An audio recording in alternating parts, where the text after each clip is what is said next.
views expressed on this program are those of the hosts, guests, and callers, and are not necessarily those of this station, its management, or other advertisers. You're listening to Transformation Talk Radio.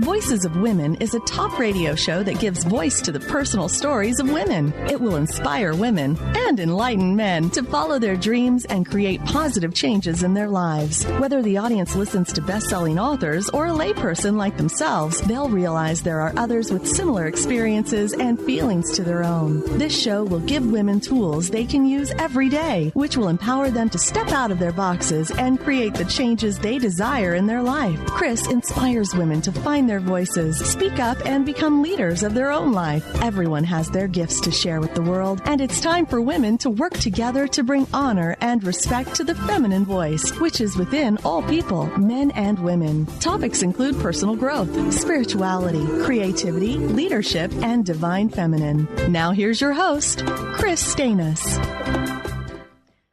Well, welcome to Voices of Women on this beautiful, still summer day. It's still summer. It's warm in Seattle. I hope you're having, great summer where you are. And how many of you got to saw the eclipse? Oh my God. I went down with my husband down to Oregon to Salem, and it was probably the most awe-inspiring thing I've ever seen in my life. I mean, it was just, you can't even describe it. And so I'm still reeling from that. It's just absolutely beautiful seeing the sun and the moon and this eclipse. And so, check out pictures. And if you get a chance to go to one another time, take that opportunity. So today I'm going to talk with Danielle Dulsky. She's the author of Woman Most Wild, 3 Keys to Liberating the Witch Within. Danielle is an artist, yoga teacher, energy worker, and founder of Living Mandala Yoga teacher training programs. She leads woman circles, witchcraft workshops, and energy healing trainings. She lives in Phoenixville, Pennsylvania. And you can find her online at livingmandalayoga.com. So welcome, Danielle. Thank you, Kris. Very happy to be here. Well, tell us about yourself and your journey. How did you begin this journey to get where you are now? So I always wish I had some sort of epic event or epiphany, but I didn't. It was kind of a slow progression from being raised pretty evangelical Christian and then being introduced to yoga during my teenage years and being told for the first time that the divine was in me and that the body was something that could be spiritually valuable and not something to be completely ignored. So my big awakening didn't come until I was around 18 or 19, and I lived in Ireland, and I had kind of an experience of the way they perceive the divine feminine or the pagan energy there on the western side of Ireland. And then I came back and I kept getting more and more into the craft. And when I was 25, I gave birth to my first son, and I had this kind of conviction. I felt this very strong conviction that if I wanted him to be as authentic as possible, I needed to be as authentic as possible. So I felt that I had to stop hiding this huge part of me. And so my big coming out as a witch happened then when I was 25. And I can go on. Shall I go on? Yeah, well, no, I would love for you to share. What did it look like to come out as a witch? So at that point, I had moved away from my family, so it wasn't as difficult as it might have been only a few years prior to that. So I was living in Florida, but it was still challenging. I was a young mother living in a pretty conservative area, but at that point, I didn't care. So I was kind of looking for community, and that was a point in my life when I really started to fall prey to what I would call spiritual predators. So I think that happens with women a lot when they come to a new spiritual path. They are kind of still looking for somebody to tell them that they're being a good girl. and so that's what happened to me. So very early on in my coming out, I was part of a coven that was really a negative experience for me. So when I emerged from that and I was trying to heal from that, I decided that I was going to completely hide again and run screaming back into the broom closet and not tell anybody who I was. And then I moved away from that place because the wounding had been so great. And my hiding kind of lasted for about 5 minutes when I moved back to Pennsylvania, and I immediately found an amazing community that's very supportive, and I've been here ever since. Yeah, that's great. I've heard stories like that before too. And so you have to, discern when you join a group, what is going on here for yourself? What is it serving you? Is it empowering you?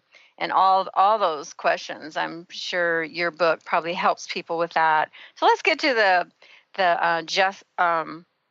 the basics of this, of just even defining the word witch, because there's so much connotations without the word about being bad and evil. And I remember when we started Women of Wisdom way back in '93, that word would elicit a visceral feeling in my body, and I'm sure it's cellular memory of the times when we were burned or whatever, but it was just kind of like, oh, we can't say that word, or, I had to work through that. Yeah. And I think that that's still a very real barrier for a lot of women. I mean, I'm friends with a lot of women, and I work with a lot of women who are essentially practicing witchcraft every day, sometimes really hardcore witchcraft every day, and yet they still won't call themselves witches, which is fine. But it comes back to that indoctrination from fairy tales and Bible stories and all of that from when we were younger. So what I usually say is, if you have that kind of visceral gut reaction to the word witch, to see if you can trace that belief back and see how far you can go, because when you go back far enough, you realize that belief isn't yours. It was something that was given to you. And that's kind of the beginning of the getting past it. But a witch really is anyone who practices witchcraft, number one, and then has claimed the name witch for their own. So rather than, have it be given to you, because you were talking about empowerment and the importance of feeling empowered. So it isn't, looking for a high priest or a high priestess to give you the name witch. It's, do you really claim it as your own? Do you believe that you are a witch, whether you're telling other people that you are or not? And then do you practice witchcraft? And that's kind of the two conditions. Well, and what does that mean to be a witch then? How do you define that? Mm-hmm. So practicing witchcraft, it's something that cycles. So, right now we're moving into autumn. So if you live in a place where there's the change of seasons, then witchcraft is very much about these rituals of communing with ancestors and letting go and this kind of great purge. And it's opposite of what witchcraft would look like in spring or summer, where it's more about fruition and sensuality and emotional integrity and all of that. So it does cycle, but it's a practice that works with spellcraft, so casting spells, moving energy, and then also rituals, meaning honoring these different transitions in our lives as holy and looking at the body and the emotions as being holy. And then an important and final piece is that the witch is an activist. So the witch isn't someone who stays quiet any longer, really. She really believes in healing for the earth and social change and social justice and all of that. So she's getting louder. I'm calling this the year of the witch because it really seems like there's a lot of witches coming out of the woodwork. Yeah, and they may not be calling themselves witch, but they're becoming active. Well, you also mentioned a word that's kind of like casting spells. Also has that connotation of like, ooh, scary. Because you think of the evil spells. It's always projected. It still is projected in movies, and calling witch it's always a negative thing. I see it even in current movies still. And so what is really casting a spell? Yeah, so spell casting really works with these two ideas of intention and then raising energy in order to direct it toward that intention. And we're talking about empowerment again. In order to cast a spell effectively, you really have to believe that you have the right to do it. You have to believe that you have the right to affect change in your world. And so that's the important piece, is if you're coming from a spiritual path that was more disempowering, or if you're, even in a coven or a spiritual community that's disempowering, then you won't have that important piece, that autonomy, that agency, where you really believe you have the right to do it. So if I'm casting a spell, for instance, that's like let's say a manifestation spell for personal prosperity, just because that's the easiest one to describe. So I'm going to have that laser-focused intention of what I want, like an actual number or what I'm looking for. And then I'm going to raise energy, which you can do through chanting, you can do it through writing, dancing, movement, alchemy, all of these different ways to raise that energy. And then you direct it toward that thing, really by holding this really strong mental focus. And then you have to let it go. So that's the third, final, and often most challenging piece of spell casting is after you've done the work, you have to let it go, meaning the magic has been done and you can't return to it every day until you get your wish. You kind of have to let it go to, like, it's going to come to you in maybe different forms, and you can't hold on to expectations of what it's going to be. Right, exactly. Well, and go ahead. No, you go ahead. Well, that's the other important piece too, is it's the intention that's the important focus. So a lot of times we get blocked by worrying about, like, how is this going to happen and what resources and, like, what's my first step and all of that. And in the container that is the spell, you can't let all of that block you because it limits the ways that the universe can rise to support you. You just have to have that, like, ultimate vision in the spell casting. And that doesn't mean, like, if you're trying to buy a house, that you don't call the realtors and all of that. You still do that, but you don't do it within the container of the spell itself. You do that later. Great. Well, it's all good information. And do you have some of this in your book of, like, is there parts of your book that you talk about actually give them a formula for casting a spell? Yes. There's the whole second part, which is Wild Ritual, talks about spell casting, different types of spells, and how to do it. Great, yeah, and we're going to get into that in one of our segments. We'll have Danielle share some of that with us. I read some that were sound pretty important and good for us to hear on the show. So we'll come back and talk more with Danielle Dulsky in a moment.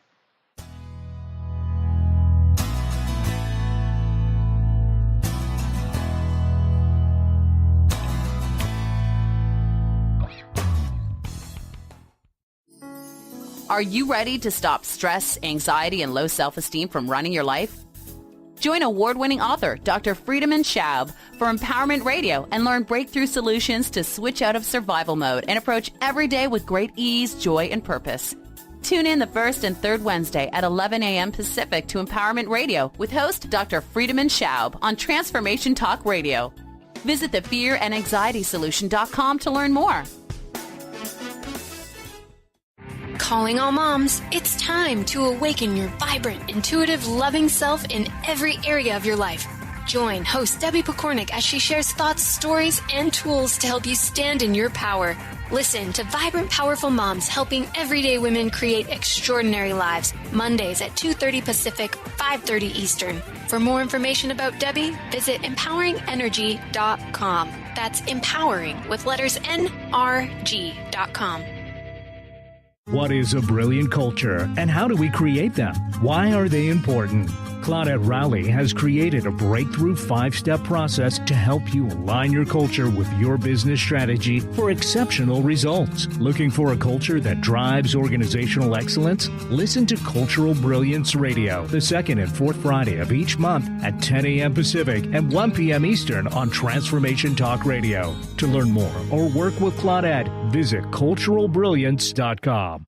Tune in to The Jen Royster Show, intuitive guidance to inspire your life, each Thursday at 8 a.m. Pacific and 11 a.m. Eastern on TransformationTalkRadio.com. This amazing show is an inspirational hour that will take you on an epic metaphysical journey to discover the spiritual approach to life's greatest challenges. Dr. Jen is an internationally known intuitive counselor, spiritual teacher, and energy healer. Call in for intuitive readings and visit JenRoyster.com for more information.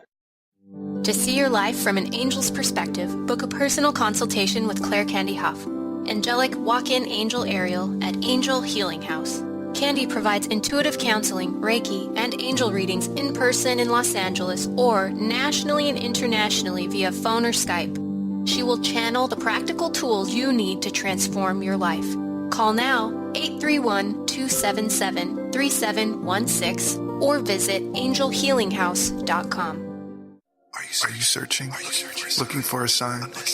A message you need to hear? From the great unknown? From the most mysterious place that is the most familiar to your soul in the depths of who you are? The universe put someone here to talk to, someone God gave a blessing to, that you may find insight with. TheAngelLady.net.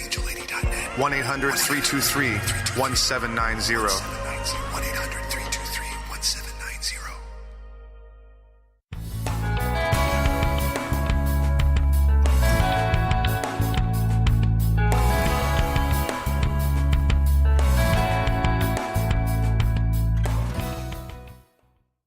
Welcome back to Voices of Women. I'm Kris Steinnes, and I'm talking with Danielle Dulsky today. She's the author of Woman Most Wild. I think, Danielle, what drew me to, I think someone sent me your book, and I contacted your publisher, and it was the title. You know, there's something about wild woman that just draws women, don't you think? Yeah, definitely. Well, let's talk about this wild woman spirituality, because that's an aspect of your book too. What does that mean for you? We work here in Woman Wisdom and Woman Spirituality, which isn't a Wiccan path. It's sort of more of a larger umbrella of including anything that women are interested in. I think spirituality is anything women are interested in. But I'd love for you to share how that relates to being a witch and how you bring in the women's spirituality. Yeah, so we, just like we have that kind of weird visceral reaction to the word witch, we do have all of these kind of negative connotations about the word wild also, like it's somehow out of control or unpredictable or something like that. So really what wild spirituality is it's a cyclical spirituality. So it does change. So it is a little bit unpredictable in that way. But it's wild as in nature's wild. And it's all of those kind of soul-based traits, meaning like passions and wounds and body and all of that all of that is kind of woven into your spiritual practice, also sexuality. So you're not divorcing those parts of you that make you uniquely you from your spiritual practice. So that's what wild spirituality is to me. And then an important piece of that is because it's so connected to nature, there is this importance, this value of environmental consciousness, which I think is what binds witchcraft to wild spirituality. I think that you can follow a wild spiritual path and not necessarily be a witch, but there is this, belief that nature is holy, this communion with nature, this desire to stand up and rally for the earth and for nature. That's kind of a common component between witchcraft and wild spirituality. Yes, and paganism. I mean, that's all based on earth spirituality, and don't we need that now? Our earth is needs healing, and so bringing this, it's kind of our ancient, I don't know the word I want, lineage of all of us, even coming from our European roots, if you go back far enough, has those roots in their religions, pre-Christianity or even during Christianity in the first years. So it's kind of coming back, and even if it's it doesn't have to be a Wiccan path, as you said, it can just be like earth spirituality. Well, let's get into, because your book, you talk about 3 keys to liberating the witch within. So what are they and why are they important? Okay, so the first key is wild rhythm. And so wild rhythm is, depending on where you live, looking at nature cycles, wherever that is. So when I lived in Florida, it was basically 2 seasons per year. Now I'm back in Pennsylvania and it's 4 seasons. So just looking at where you are and how nature cycles where you are, and then looking at the way those cycles affect you personally. And the reason why that's important is because we tend to we tend to feel really disempowered when, for instance, we always get depressed in late winter or in fall on the first cold day or something like that. And if you really start to trace your cycles according to the wheel of the year, you'll find that there's really common and predictable patterns. And when you know those, it's so much more empowering to realize that you're not crazy. And then as women, the same thing happens, bleeding women every month, if you can trace your cycle and how you feel on even just like a single day, write that down and kind of start to trace these patterns and then honor those. So the reason why that's important in witchcraft is then honor that with ritual. So wild ritual is the second key. And in the wild ritual section, I talk about spellcraft and ritual and how to essentially view magic as the conversation you're having with the world. So whenever you cast a spell, whenever you have some sort of hold some sort of a ritual, whether it's just for yourself or for others, it's you saying, these are the values that I believe in. This is the kind of world that I want the children of the future to live in. So your magic should always embody that. And then in that way, it's always ethical. And in that way, it's always authentic. So when you know your wild rhythms, then your wild ritual is that much more authentically you and well-purposed.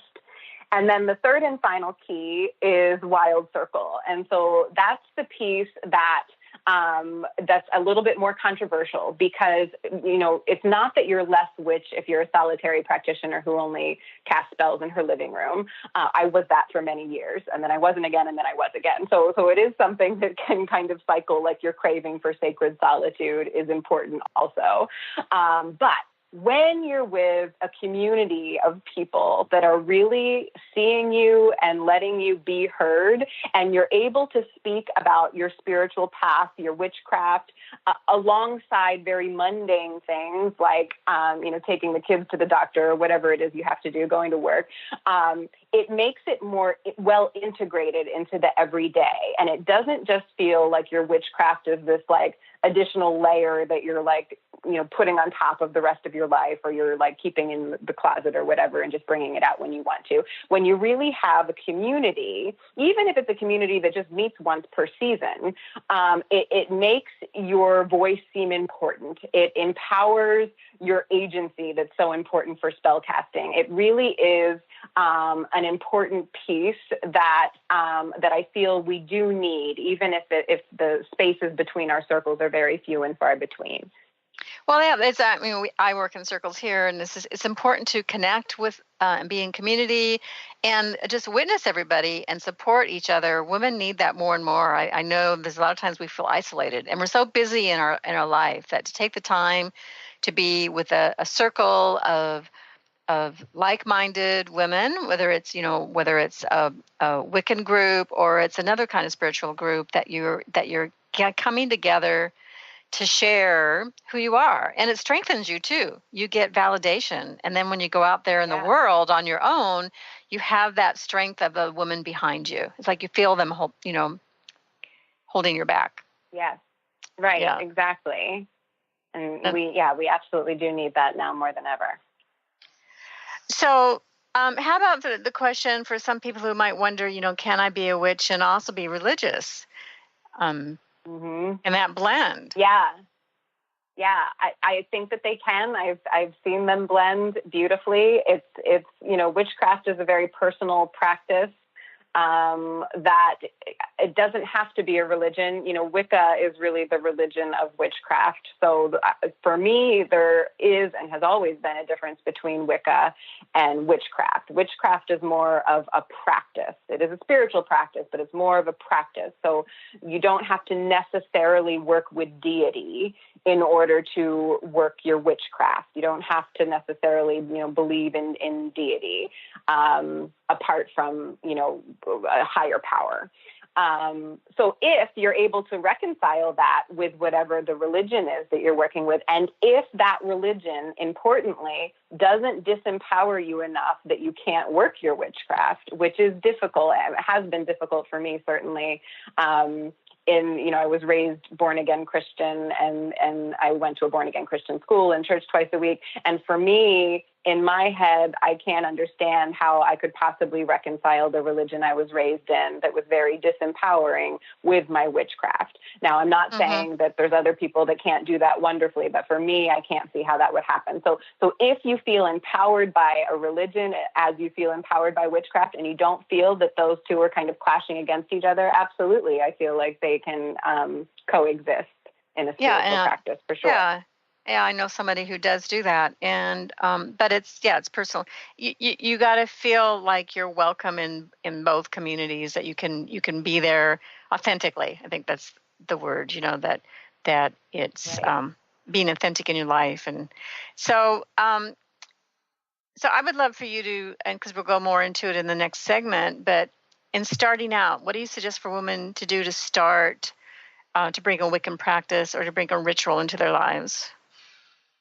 Yeah, so the first thing that I always tell women or anyone, regardless of gender, to do if they're kind of feeling drawn to witchcraft is to go back into your memories, particularly from childhood, and find the moments, like actually take an inventory of the moments when you really felt like you were the most you, those moments when you felt like your body, mind, and spirit were really yoked together, engaged in the same action.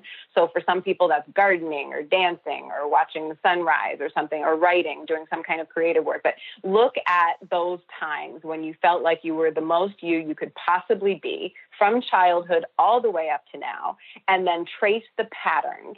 And if you have patterns of feeling drawn to nature or having this sense of mystery or magic, then yes, absolutely, that's the first step. Like, that's the first step in figuring out how the craft can be authentically yours. If you've always felt the most you around fire, you've always felt the most you when you were writing, right? Because writing can be a big part of spellcraft. So it's finding those parts that are really soul-based, because they will then form the foundation for your craft. And it's a foundation that'll feel more meaningful than any one that could be given to you from somebody else. Oh, that's great advice. It comes up a lot, even not even talking about Wiccan, but for women to start going off on a new path or whatever is take a look at, what do you feel passionate about, and what did you feel passionate when you were a child? I think that's a key thing, because that's when you have that innocence and that wonder about life, and whether it was gardening or nature, like you say, or anything like that empowers that. That's a great place to start. Well, great. Well, we're going to take a break, and we'll come back and talk more with Danielle Dulsky, and we will be talking about more about how to clear energy in your home.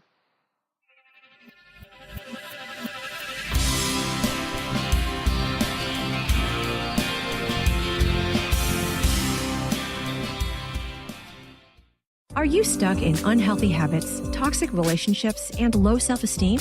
Do you crave a life of inspiration, love, self-acceptance, and fun? Sounds like you're on the verge to your next big thing. Join Laura Richer, host of On the Verge Radio, helping you use your breakdown for a breakthrough, overcome life's greatest challenges, and live the life you want and deserve. Tune in each month on Transformation Talk Radio, or visit SeattleHealingHypnosis.com for more information. You know that feeling in your gut, that tiny whisper in the back of your ear, the tinge behind your knee that says, let's go for it. But then your mind says, that's ridiculous. Do you ever wonder if that little voice might be onto something? My name is Audrey Michelle. I'm the host of Rewired Life Radio, as well as a spiritual growth coach. If you're ready to stop letting fear lead you around, let's talk. If you're at the point in your life where you're ready to shed layers of what you thought you were supposed to be and are ready to take the next step, to trust your best resource, let's talk. I can help you discover the voice of inner wisdom. I will guide you through a process to unearth your best self. To learn more, go to audreymichelle.com/coaching. That's Audrey Michelle, spelled MICHEL.com/coaching. Are you struggling in a relationship and deeply craving some tools and support to get things back on track?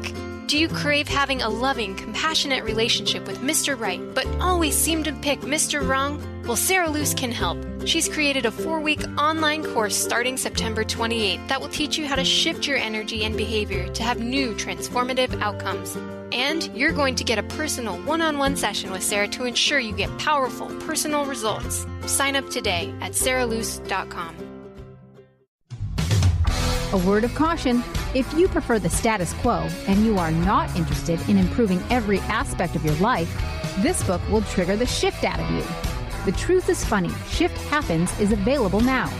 Author Colette Steffen brings the powerful knowledge and life-changing energy and empowerment from the radio airwaves to the pages of her new book.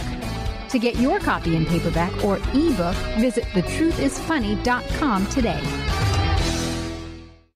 On the cutting edge of the new mainstream, Christine Upchurch is passionate about bringing together science, psychology, and spirituality in a way that can be applied to our everyday lives for true transformation. The Christine Upchurch Show, stellar conversations to illuminate your journey, engages some of the most outstanding visionaries on the planet in lively dialogue to inspire you to become that bright light you're meant to be. Join Christine every Friday at 11 a.m. Pacific Time on KKNW, AM 1150, and Transformation Talk Radio.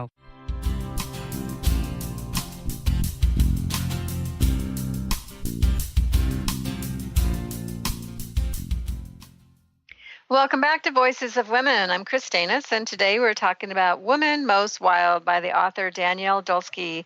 So Danielle, please share your website and where people can find out about your book and more of the work that you do. So my website's just danielledulsky.com, and there's descriptions of all of my programs and women's circles and witches circles and all of that on there. Is it all in person, or do you do anything online? I do have an online course that's a companion course for the book, and then I do offer, just in autumn and in spring, I offer online sessions, the Witching Moon sessions. So they're on there also. Okay, great. So people can check that out. And otherwise, you're in the Philadelphia area. So if people are in that area and want to find out more what's happening there, check out our website.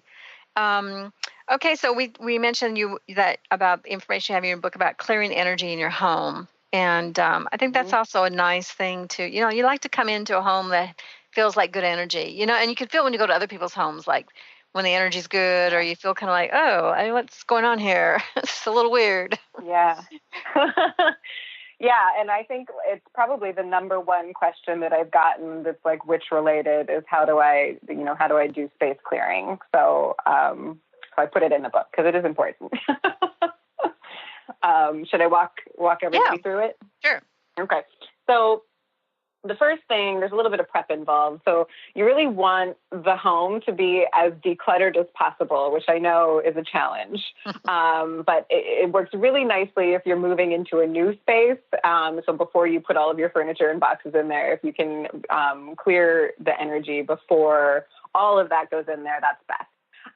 But even if not, try to straighten up a little bit. And then you want to start as high up as you can. So if you have an attic, you start in the attic. And you want to try to open at least one window on every floor, or ideally in every room if every room has windows. So you're opening up, you're letting some air in. So if it's winter and it's cold, that's another thing that you have to deal with. So I try to do space clearing once per season, and in winter it is usually freezing. So you start high, the windows are open, it's as decluttered as possible. And then I use a white candle, and I put it in the center of the room, right? And then you can have sage or Palo Santo or Osha root, some kind of clearing herb burning, but you don't have to.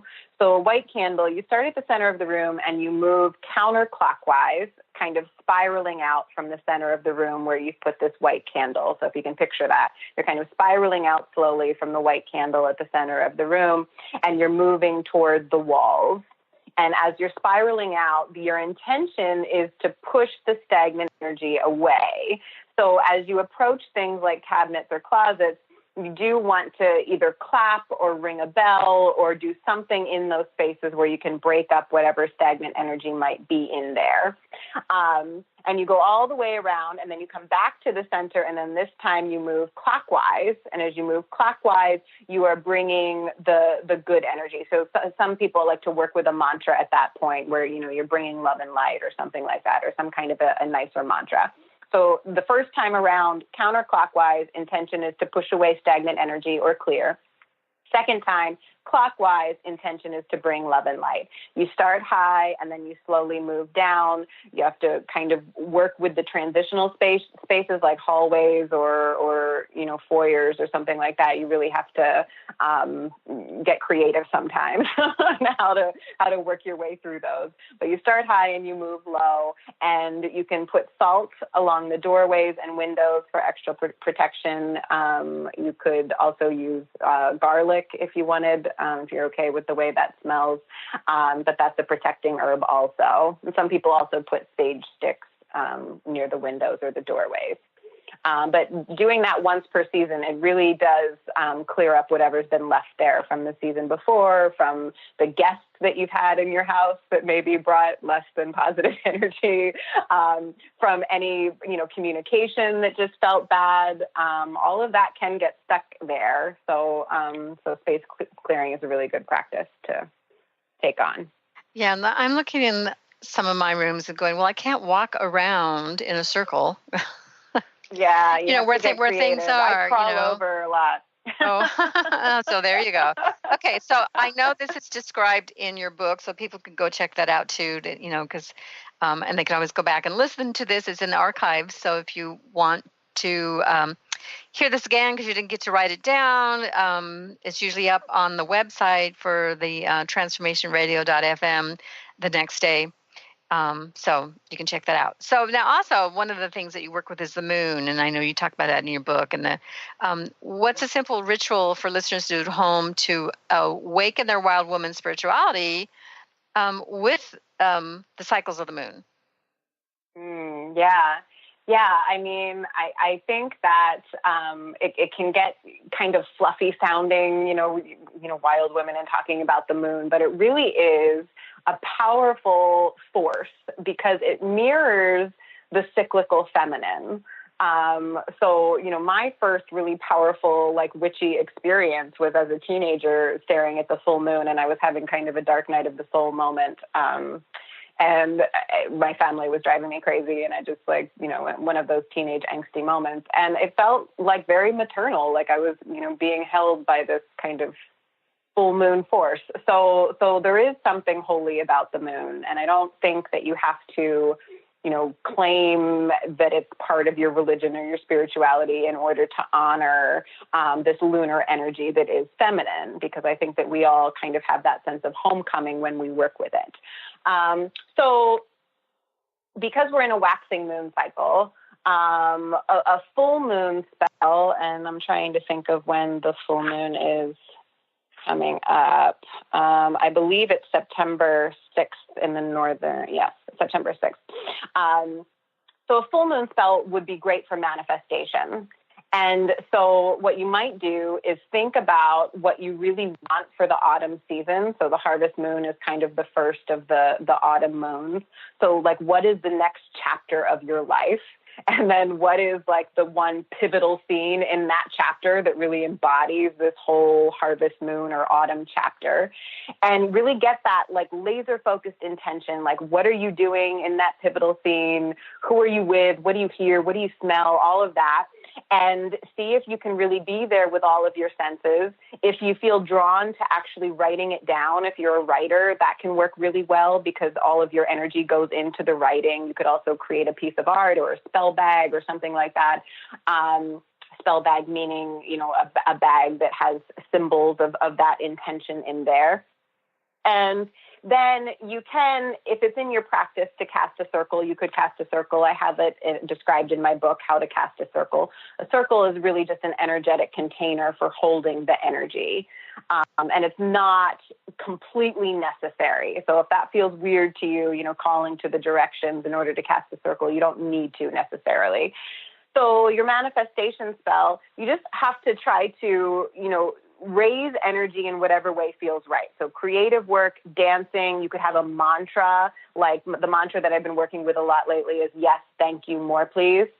So So if you have that intention of what you really want, just keep repeating, yes, thank you, more please. Yes, thank you, more please, for a while until you really feel like you've built up this energy, and then direct it toward that intention by holding that image of that pivotal scene of you really living your truth in the next chapter of your life. Direct all of that energy there, and then finally release it. So if you've created something, you've written something, you're going to, for a manifestation spell, usually bury that or gift it to nature in some way, or you could keep it on your altar until the new moon if you wanted. But the point is that you then release all of that magic once you've raised it and directed it toward that thing that you want.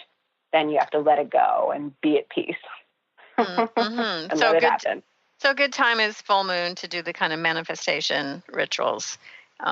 Yeah, that's great. Yeah. Well, go ahead. No, I was just going to say, like another really powerful piece of that is, even though, we're talking about things that are personal, like things that you want for in your personal life, it's good if you can connect those things to the bigger picture. Like what are those values in that thing you really want? And then what do they mean for the global community? And that makes it that much more meaningful. Oh, that's an excellent point. Well, another thing that I want to talk about, and I know we just have a couple of minutes before we go on break, but you bring in about the divine masculine and feminine, and in this work, and where do men fit in this? Because we're talking about women's spirituality, women being a witch. Are there male witches? What's your take on? Oh, yeah. Yeah, absolutely. There's male witches. I think that the important piece is that it's more about the feminine than it is gender. So, we all have these masculine and feminine energies in us.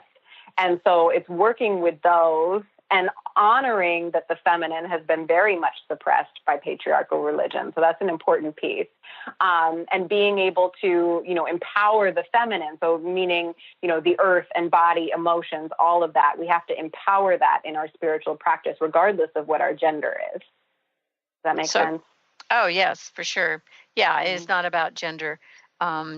It's just that in your book, it's focusing on women's spirituality, so it's kind of written for women, but and to recognize the divine masculine in us. And when we come back, I want you have a story in your book about the marriage between the divine feminine and the divine masculine that's very interesting, and I'm going to have you share that when we come back from our break, and whatever else that we will get into a conversation about witches. Okay, so. Stay tuned, and we'll be right back and talk more with Danielle Dulsky, author of Woman Most Wild.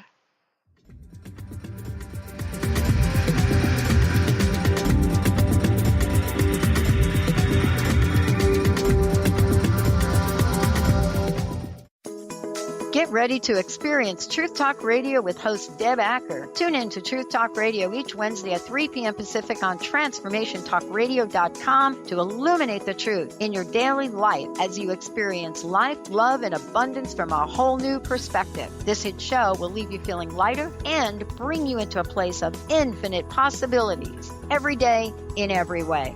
Visit TruthTalkRadioshow.com for upcoming transformative topics and guests. Live your magnificence, for the love of joy is a precious gift offered to us by Robert Schoenfeld, host of the Art of Powerful Living Radio. He takes us on an incredible 30-day adventure to expand our minds and hearts with the nectar of life, love, and joy. This book will help you bring more joy, love, health, abundance, adventure, romance, and magnificence into your life. Tune in to the hit show Mouthing Off with Chef Rossi. Chef Rossi mouths off about different subjects in pursuit of breaking down walls and opening up your minds. She and Dr. Pat banter back and forth, taking from the headlines of the day on subjects that reach beyond what goes on in the world into your hearts. And go to theragingskillet.com to find out more and let Chef Rossi know what's on your mind. Gifted intuitive healer and spiritual teacher Sarah Luce brings her unique style to the hit show Small Steps, Big Breakthrough Radio on TransformationTalkRadio.com. Tune in each month as Sarah turns reality on end and shows us how to experience expansive results with simple yet powerful steps. Expect an enlightening bend on what you currently believe is possible. For show details and upcoming topics, visit sarahluce.com. That's SARALOOS.com. Curious about the meaning of life? Do you want to deepen your spiritual practice? The School for Esoteric Studies offers online training to spiritual seekers from all paths of life and individual coaching. Our courses synthesize Eastern and Western spiritual traditions based on meditation, study, and service applied to everyday life. The school also organizes group meditations each year to benefit humanity. Whether you're just beginning to reflect on the spiritual side of your life or are a more experienced spiritual seeker, the school warmly welcomes you to join our group. To learn more about our courses and services, please visit esotericstudies.net. That's esotericstudies.net.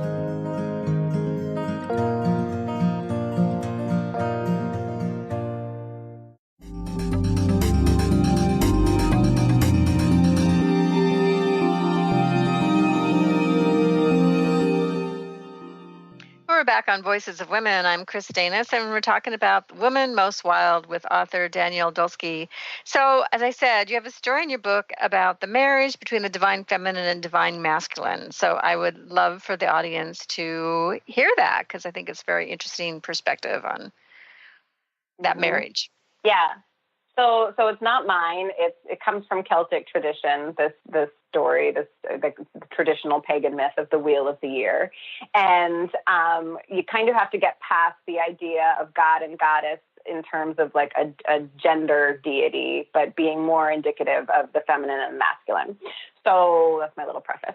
So on the winter solstice, the goddess, which represents the feminine, gets pregnant, and it's immaculate conception, right? So she becomes pregnant, and she gives birth on the spring equinox, and then so she becomes mother on spring equinox, and then here's where the tricky part happens that you kind of have to wrap your head around. On the summer solstice, her son becomes the god who then becomes her husband or lover. Right. So her son becomes her husband or lover. So I know that that's the weird part, but that's the way it goes. So, and then in the summer, they have like this grand old time kind of, frolicking and all of nature is blooming all around them. And that's kind of the fruition peak of the year. And then around the harvest moon, close to the autumnal equinox, the goddess realizes that the god is dying. And I feel like that's the most important piece, particularly for right now, because there is this kind of collective feminine grief that starts to affect people during autumn. And that's what it is. It's this, the masculine is if maiden, mother, crone is feminine, the masculine is hunter, father, sage. So it's those parts of us that are very like virile and kind of in your face and individualistic, those parts of us that really want to like fragment and perceive time linearly. So all of that is kind of the aspects of the masculine that live within us. And that part of us starts to kind of wane around now. And then finally, the god in the pagan myth dies on Halloween. And the goddess is essentially on her own for all of November and the beginning of December up until winter solstice. So there is this kind of collective feminine mourning that starts to happen around now and really goes until winter solstice. And I feel like, I tell that to people relatively often because people do, have this weird reaction to autumn sometimes. It's this kind of period of letting go, and there's this kind of sadness that the days aren't warm anymore. But that's the pagan myth. So it's really, realizing that the masculine is kind of waning as the veil starts to thin, and the psychic energy becomes more potent. Our intuition is heightened. It's important for ancestral communion and remembering those in spirit, those that you've known and those that are just in your bloodline. All of that becomes very important around now because of that collective feminine grief. That's kind of our support system. Yeah, that's great. I love that story. So that leads me to the question of feminism, the role of feminism in witchcraft and wild woman spirituality. Then the word feminist has such a also a negative connotation from the days in the 70s where it just came with anger, and so it was it was all this, oh, they hate men, and that still lingers. People still have problems claiming that title. Yeah. Yeah. I mean, for me, the link between feminism and witchcraft, it's everything. It is absolutely everything. To be a feminist is to be against oppression in all of its forms. And I feel like if you are a witch, that is it. You are against oppression in every form. So you are an activist for the earth and for social justice and against racism. And you're raising your voice. You're working your spells, not just for you, but for the wounded world. And that's such a huge, huge part of it right now. And it's why witches are so needed right now, because we do have so much power. And if we could really unite and come together, that would be an amazing change agent. The witch is a change agent, but she's that much more powerful when she's with her circle. And feminism is everything. Yeah, and I that whole concept of the we're witnessing now, the oppression towards women is like, I think we know collectively now that this has got to stop. And we're seeing it rear its head, and it's like, oh no, again, still, and because it's still there. Things get become aware of these things. It's like it comes up because it's has to be revealed or coming out of hiding to be healed. It has to show its face, because it's been around. It's just been hidden, kind of. It's like things go underground and we think things are fine, and we get a little complacent, like what happened, and it's like, no, it's still here. And so yes, our work is even more urgent, and more are hearing that call, to be active. And that leads back to the rituals of choosing what things you're passionate about, is to be active for the things that you're passionate about, whether it's for protecting the children or for education or for health or racism, whatever it is, to get active and to use your wild woman strengths, whether you believe in witchcraft or not. It's using those gifts. So what is your last message that you want to leave our audience with? The most important single message about your book, or whatever you want to leave us with? Yeah, I think I'm going to go with just a variation of what I said before. So look at those moments when you really felt like you were the most you throughout your whole life. Look at them in terms of the seasons, and see if you can trace the big changes, but also your passions and those moments. I call them Bhava moments, BHAVA. So those moments, those feeling mind moments when your body, mind, and spirit were really yoked together in autumn. And then see if you can recreate some of those for yourself during this season of the veil thinning. Yeah, so that relates to, and perhaps even looking at the grief. You talked about there's this grief that happens in the fall of, it's reflected in nature. The garden, the plants are dying off, after you pick the harvest. And so what is showing up in grief in yourself too? Yeah. Yeah, right. Exactly. Like autumn is the great exhale. So, we are always letting go of something. And really, even though it's a time of grief and mourning, the feminine is pretty good at it. The feminine is good at releasing, letting go, whether that's burning your whole life to the ground or just, releasing something that's not serving you anymore. It's that time versus spring when, we're really good at manifesting something. And then solstice is when we're tasked to just kind of sit in fruition, which is more challenging than letting go, sitting in gratitude for what you have. And then winter solstice is the great void, when we're tasked to kind of sit in nothingness, which is challenging also. But right now, it's the time of letting go. And we're, women and the feminine are really skilled at that. It's hard, it's sad sometimes, but we're good at it. Yeah, it is hard. And it does bring up grief. Yeah. Letting go of things that have, and looking at what doesn't serve you anymore, to let go. Well, thank you so much for being on the show today, Danielle, and sharing your wise women wisdom. Thank you, Kris. So everybody, you can check her website out at Danielle Dulsky, DULSKY.com, and check out her book and what she has to offer.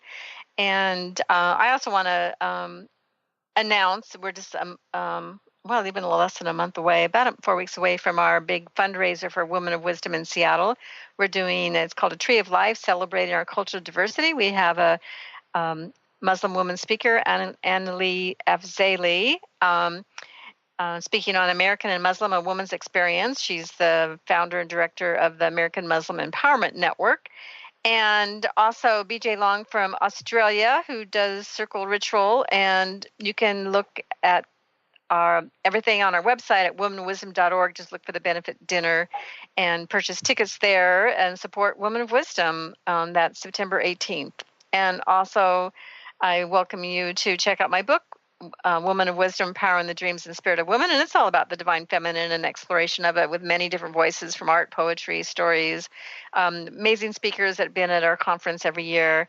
And so also check that out. It's available as a Kindle book with colored art. So we're at the end of our show. I hope everybody has a great weekend. And I actually will be in Kenya, and I have pre-recorded shows, so you'll still be hearing our shows every Friday at 1 o'clock.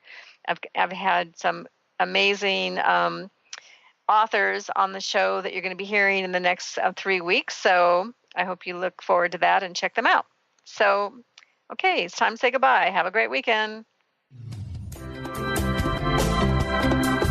You've been listening to Voices of Women with Kris Steinnes. Tune in each Friday at 1 p.m. Pacific Time, 4 p.m. Eastern Time for Voices of Women Today, radio with Kris Steinnes.